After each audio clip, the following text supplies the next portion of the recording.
Hello, fellow Earthlings. I am so excited to be here again with you.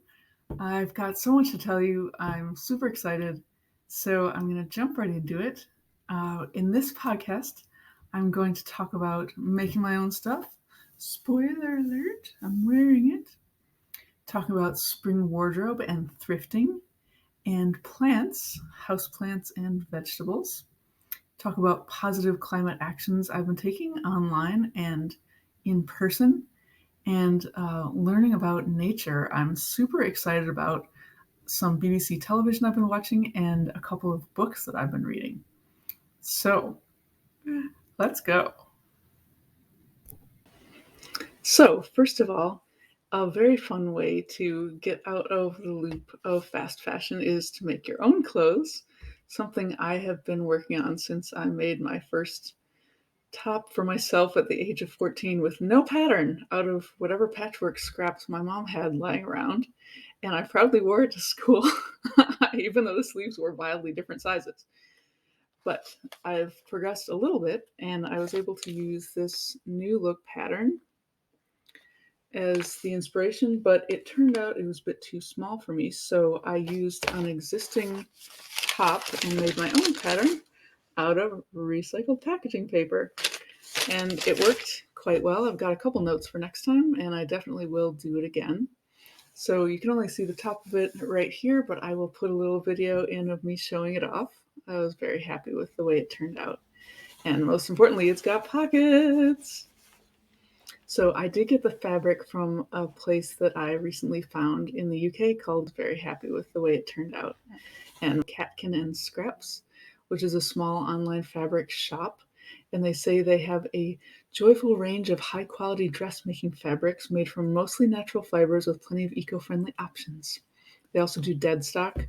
So those are just fun ways to feel a little bit better about buying the fabric. So you know it wasn't made just for you and new and all that.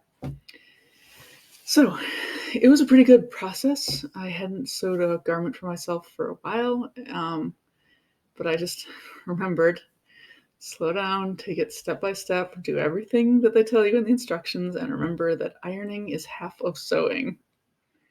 My next sewing project is going to be another thing for me since I was happy about this one, and it is a Tilly and the Buttons pattern, Indigo. I've made one of these before, and it turned out quite well. So I'm going to try it again. This time I'm making the top version rather than the dress, which is what I made before. And I've got this denim. It's a light shirting weight denim, very pliable, from Catkin Scraps as well. So I'll keep you posted on that. Let's talk about spring wardrobe. Since it is a new season, it's always exciting to look at what you've got and think about what you might want. And I was surprised as I was doing my winter changeover from my long underwear type things to the spring dresses that I have almost completely non-new things in my wardrobe, which I'm really tickled about. I started I've thrifted and shopped sale racks for my whole life, but I started doing it seriously a couple of years ago and buying a lot of things on eBay in the States. And since I've come here, I've discovered Vinted. I've got a whole video about it if you want to hear more about Vinted. I love it. I'm pretty sure it exists in the States as well. But most of my wardrobe now comes from secondhand sources. And that's great for sustainability. It also gives me a big thrill when I feel like I'm getting a brand that I really enjoy wearing and that I know fits me for a great price. And nothing had to be created to make that happen. So, aside from underwear, socks, shoes, and tights, I like to use a tights company called Snag. It's a small company. I really like their attitude, and they have a very good range of sizes, pretty much the best sizes I've ever seen in hosiery. So I recommend checking them out. But yeah, aside from those things and shoes, I try to get everything new to me. So my closet's pretty much secondhand. And the things that I do have that I've bought new, I'm really pleased to say that I have worn them all a lot. In the world of sustainable fashion, the idea is to try to get 30 wears. You can check out the hashtag 30 wears if you want to see what people are doing and how they're styling these pieces of clothing that they're committed to wearing a number of times. So I found that a bit uh,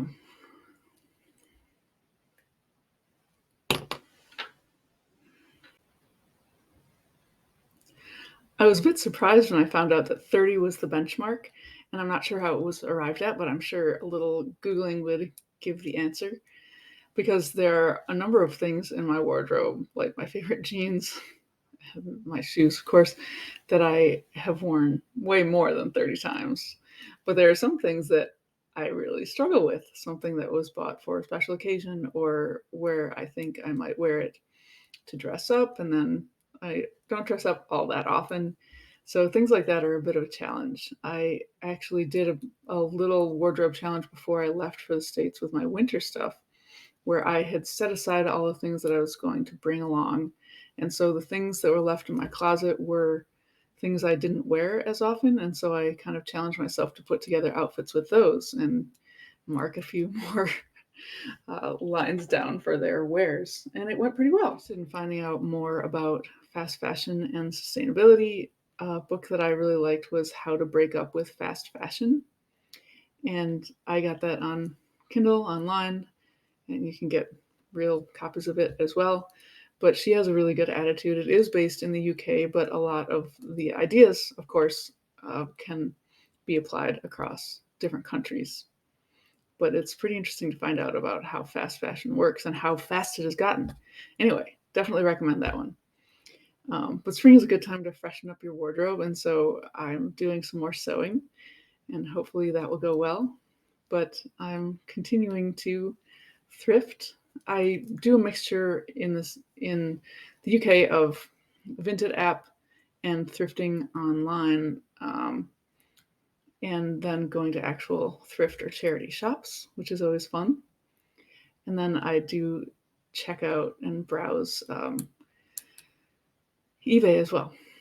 So those are some places to look. Part of the way that I like to interface with nature in the larger sense is by having houseplants. And hopefully that's bringing a little more oxygen into our flat. With my lung issues, it's much appreciated. I'm actually sitting next to my air purifier here. It really helps when the industrial particles in central Bristol get to me a little bit. But having more oxygen in your house is great. Having plants is great. They're like little friends, right? And we are lucky enough to have a flat with south-facing windows. Not an accident, but I know not everyone can have that. So in our last flat in the States, we only had north-facing windows, and I literally had to give away my plants because they could not live in that situation. But if you have anything but just north-facing windows, you should be able to grow some plants. And something you can do with any situation is get scallions or green onions from the grocery store and save the last couple inches and put them in water. You don't need any expertise, much sunlight, or even any dirt to succeed with that. But I'm working on my plant collection, my little friends, and some of them are decorative. I've got peace lilies, I've got begonias, I've got things like that. But I'm also challenging myself to attempt to grow some vegetables in this flat with no access to the outside because we don't have a balcony or anything. A little note though, we do have a fifth floor terrace that's open to everyone in this block of flats. And it looks like they've put raised beds up there for people to use. So I have planted a few feet of vegetables up there, but I'm not really counting that as part of this experiment. Anyway, so since it was spring, I figured all my plants would want to grow nice and big. So I repotting. I started with the biggest one, my dragon tree, and I got a bigger pot for that, and then everything else could kind of move up as the pots got emptied into the next size bigger. And while I was doing it, I planted a bunch of seedlings that I'm going to try to make into vegetables. So that was really fun. It did take me 3 days, during which time the other people in my flat were very kind about stepping over the parade of plants that was in the middle of our living room because the flat's only 700 square feet, so they had to be in the middle of the living room. But things seem to be going well. I didn't lose any to the experiment, so hopefully they will all have room to spread out their roots and get bigger now that it's spring. If you know more about it and say spring isn't the best time to do it, please let me know. Another thing I'm planning to do is to sprinkle wildflower seeds around. There are definitely some areas nearby that look like the soil is pretty depleted or it's surrounded by construction fencing and nothing has been done in there for more than a year, or there are just some areas between buildings that could use a little love. So I'm planning on doing a little guerrilla gardening, throwing some wildflower seeds out there. And I'm also starting some little French beans or green beans, as we call them, because they're nitrogen fixing plants. And I'm planning to go around and slot them into some various places where I think the dirt could use a little bit of help. So we'll see if they last or if they thrive or not. In terms of some positive climate actions, I have really tried to get myself used to reaching out to companies about plastics every day, and I have not met my goal of doing it every day, but I have done it fairly consistently. And one thing that I've noticed is I do get some responses, and I'd like to talk to you about them one of these days and get that rolling. Some of them seem to be greenwashing, some of them seem to be genuine, and one company did say that they were actually actively switching from plastic to cardboard. So that satisfaction actually has kept me going for a while. But I want to train myself to reach out now more on policy. And it's interesting that I feel like I have this internal resistance to it. I don't know why, because I've had my senators on speed dial since 2016, and I've reached out about a lot of different policies. But for some reason, I feel shy about this. Maybe it's just that I'm a little bit burned out from politics in general. But when I look out at the beautiful Avon River and see how clogged it is with trash and some kind of oil slick on the top, and then I see swans, waterfowl, and fish apparently trying to make their way in it, it really makes me want to take action and contact the Bristol City Council. So I'm going to try to do that before I get back to you next time, and I will let you know how it goes. Last month, a friend and I were able to be part of the Bristol Harbor cleanup effort. So we went around and litter picked on land, and then we went out onto the harbor master's boat and we're in the river and we're able to use nets and hooks to bring in garbage from the river. And that was really satisfying. But it seems like that is not enough, because when I go by and see the river, it still looks like there are a number of plastic bottles and other crazy things floating down it. So I'm going to try to get in touch with the Bristol City Council and see what they're doing and what they're planning to do to make that situation better. The Greenhouse 100 Top Polluters Index 2022 report is out by the Political Economy Research Institute, and it turns out that 100 of these companies are responsible for about 70% of pollution worldwide. So I'm going to make it a project to try to contact all of them and tell them that they need to change their ways, and I expect to hear that they're going to do something different. And some of them are governments, but some of the privately owned companies you may not be super surprised to know are Koch Industries and ExxonMobil. So I'm going to work my way down the list, and I will let you know what I hear back from them. If you want to stick to plastic pollution, there's also a good list of top plastic polluters by the Break Free from Plastic organization. And surprise, Coca-Cola and Pepsi are at the top. So if you have found yourself drinking any of those products, it might be great to contact them and let them know that You'd like to see them change their ways. I like to learn about nature and get out in nature. And this is something that I've done for my whole life. Whenever I'm stressed, it really helps my mental health to get some fresh air and hopefully be around some trees or water. Anyway, so I was able to go for a wildflower walk in Arnoldsville Cemetery with a friend this last weekend, and it was really cool. The guide was very knowledgeable.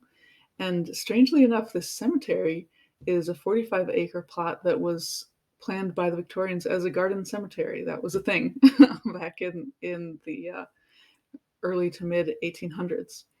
So it was planned to be very sculpted and, whatever the Victorians thought was beautiful at the time, but now it's much more wild and it's become somewhat of a conservancy as well as still being an active cemetery. So it's pretty fascinating. But we were able to see a lot of different native flowers like bluebells and buttercups and cowslip and things that I had heard of, but being in the States, I wasn't aware of. It was also really fun because the guide used a lot of Englishisms and she would point to things and say, "Of course, you have this in your garden." And we would look at each other and be like, "I have no idea what that is." But I didn't learn that actually a plant that was all over my parents' backyard is called yellow archangel, and apparently it's an invasive species that's taking over. So I just thought it was kind of a cool ground cover. So I know that. It was also really fun because the other people in the tour were very passionate about wildflowers and they were taking notes and talking amongst themselves. And when we got to the bluebell, which is kind of a signal English flower, they had a discussion about whether or not it was the native or whether it was the Spanish, which had been introduced because it looks really pretty in gardens. And apparently there's a lot of hybrids now. So they were looking at the width of the leaf and the way that the bell-shaped petals belled out. Was it too much or just enough? Or what shade was it? Was it darker, which is the native one? And it was great to see people being so passionate about something. Over the Easter break, we were lucky enough to travel to Wales again. You may notice if you follow me that we go to Wales a lot. I just love that landscape. It's so gorgeous. It does really give me a feeling of relief as a Midwesterner raised among forests to see actual forests. The Forest of Dean is on the way. We pass through a number of other forests, and then there's wooded hillsides, and then you get into what they call mountains that we would think of more as hills, the Brecon Beacons. I hope this isn't offensive to you people in Wales, but I guess when you're used to mountains of Colorado, they just don't look the same. But we went to Snowdonia, which is a national park, and that is a mountain by any stretch. I think Mount Snowdon is about 4,000 square. I think Mount Snowdon is about 4,000 feet high above sea level, and there are all kinds of mountains and foothills around it. So we stayed in a little town that was right on the ocean, as well as being near the mountains. So we got to have both. And we did hike up one of the smaller peaks. Well, not really a peak, but and we got to look out and see the ocean. And something that I found fascinating as someone who's mostly seen sand beaches is that the beach in Wales is covered with rocks, small rounded rocks, or larger rounded rocks, sea rocks. And so as we approached the beach for the first time, I heard this psh of the waves, which you usually hear, but instead of just having that, there was a second tone, which was of all the rocks being dragged backwards. And I just could not get enough of that. Wales is also full of lambs for spring, which aren't natural, obviously, but they were very cute. Unfortunately, since I am chronically ill, my levels of energy are unpredictable and I can feel them starting to crash now, like a wave, I guess. So I will talk to you about books that I'm reading and shows that I'm watching about nature, which are just entrancing, and I can't wait to tell you about them in the next episode. So enjoy the spring, get out, enjoy nature. I hope that you have some beautiful sunny days and some nice rainy days that help your gardens and the natural environment. I see you again.